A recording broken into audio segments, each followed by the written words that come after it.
5 years? 4 years.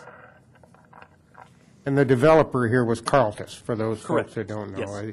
And part of the contingency reserve not getting set up to begin with was Carltus was scared to death that the thing wouldn't make money, and they were on the hook for anything that happened to it where it lost money.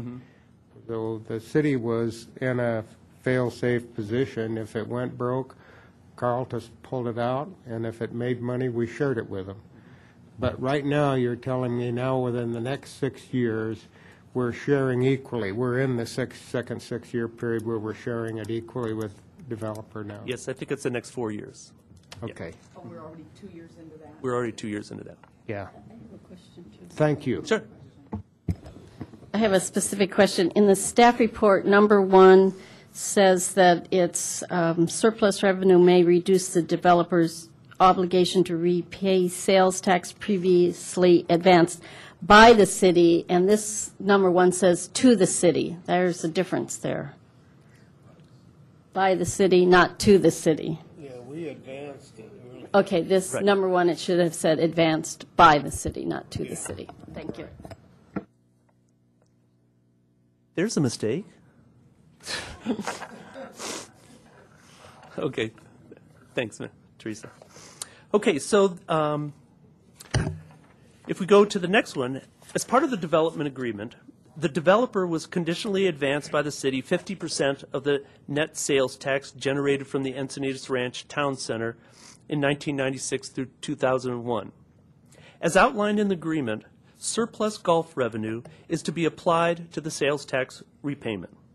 Surplus golf course revenues made the sales tax payments in both 2008 and 2009.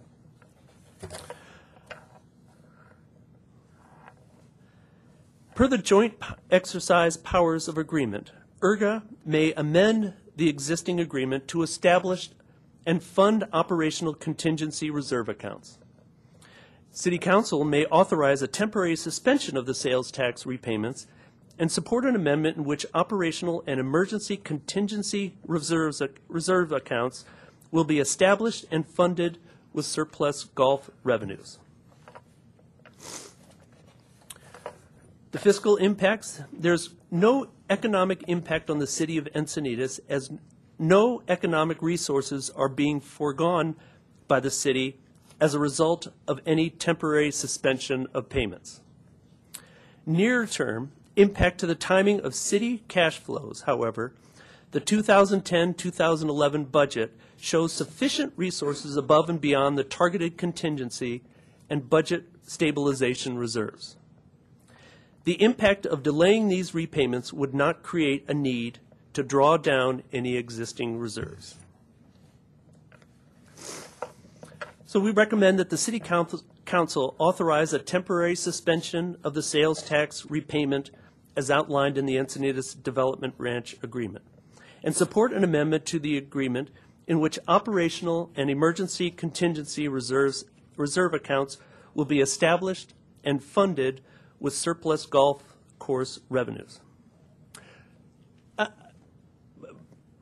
Before I conclude, I just want to make one sort of succinct statement. Why are we coming to you this evening and asking for this? Well, I don't think there's ever a good time to be asking to create an additional contingency reserve. But I think as my responsibility for the fiduciary responsibility of IRGA, I have to come to you and ask, because I think that is by and far the most prudent way to assure the long-term sustainability of this great asset in the city. So that's why we're here tonight, and I am welcome to any questions. But more important, I am welcome to those questions knowing that I've got these really smart guys behind me. Do we have prelims? We've got speakers. I wanted to